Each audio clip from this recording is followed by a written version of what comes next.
Good morning, ladies, and welcome to today's message. At Word Collective Ministries, we love sharing the Word with women who desire to grow in their walk with God. Every Wednesday at 8 o'clock, we present a short message for women in the Word, and at 10 o'clock, our Women in Prayer Zoom meeting provides a space to share testimonies and pray for one another. We're so glad you are joining us today. Our topic last week was When God Restores. And through that teaching, we saw the faithfulness of our God. What He promises, He will fulfill. God restores what was lost. He restores our identity. He restores our inheritance. And He restores our place as His children. But this week, we learned something very important. Relationship with God is always two-sided. God restores our inheritance as children of God, and our responsibility is to follow the Lord wholeheartedly. We are now in covenant with God, so we no longer carry the blueprint of the world. The patterns of the world no longer define who you are. Sin does not define you. Bondage doesn't define you. Fear doesn't define you. Those things may have been part of your past, but they no longer have authority over your lives. Relationship with God is built on three core things: love, commitment, and trust. But the greatest command is love. Throughout Scripture, Old Testament and New Testament, we see the same instruction about love repeated again and again. Our part in this covenant relationship is to love the Lord with everything within us.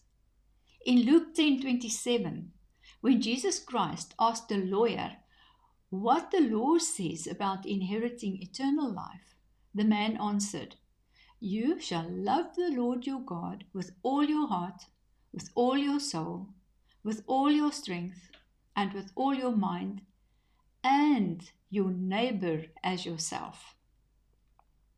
This is the heart of our relationship with God. And when we love the Lord this way, it begins to affect everything in our lives. Scripture tells us, "Commit your way to the Lord, trust also in Him, and He shall bring it to pass. He shall bring forth your righteousness as the light, and your justice as the noonday." We read in Psalm 37, verse 5 and 6, "Commit your works to the Lord, and your thoughts will be established." And Proverbs 3, verse 5 and 6 reminds us, "Trust in the Lord with all your heart, and lean not on your own understanding. In all your ways acknowledge Him, and He shall direct your paths." Following the Lord wholeheartedly means we place every part of our lives in His hands. Our plans, our decisions, our future, our fears, everything is committed to Him. But as we grow deeper in Him, we see that there are also other essential ways we express and maintain our relationship with God. Obedience. Love for God naturally flows into action when we follow His word. We show that our hearts are aligned with His. Faith. Trusting in His promises and acting on them strengthens the bond between us and our Heavenly Father. Intimacy through prayer. Constant communication with God draws us closer and allows His Spirit to guide our hearts. Forgiveness. Receiving His forgiveness and extending it to others keeps our hearts free and our fellowship unbroken. Humility. A humble heart acknowledges our dependence on Him and keeps pride from interfering with our relationship. When we follow the Lord wholeheartedly, transformation takes place. And as we walk with Him, something begins to change inside of us.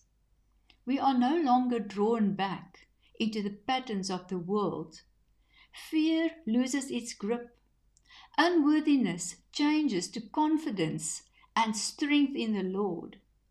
Unbelief is turned to faith, trusting God fully, because our minds are being renewed. Romans 12, verse 1 and 2 tells us, "Present your bodies a living sacrifice, holy, acceptable to God, which is your reasonable service. And do not be conformed to this world, but be transformed by the renewing of your mind." The life of Christ begins to grow within us, and this is where true freedom begins. Jesus said in John 8, verse 36, "If the Son makes you free, you shall be free indeed." Free from the past, free from the lies of the enemy, free from the identity the world tried to place on you. True freedom brings us closer to God.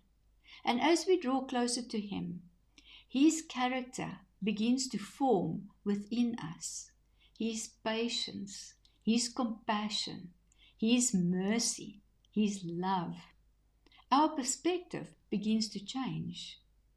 We no longer see people through the lens of their sins and failures as the world does.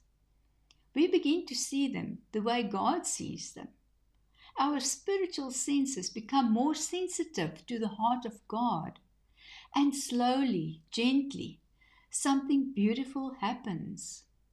We begin to love the way Jesus loves. Not a conditional love. Not a love that depends on how people treat us, but a love that flows from the heart of Christ, a love that forgives, a love that shows mercy, a love that reaches out.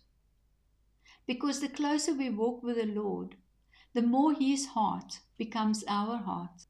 And that is the beautiful outcome of covenant relationship with Him. He restores us as His children, and we respond by loving Him with our whole heart. And as we walk with Him in that love, our lives reflect the very character of Jesus. Let us pray. Lord, as we enter this day, I declare that every woman hearing this message will walk in the fullness of her identity in Christ.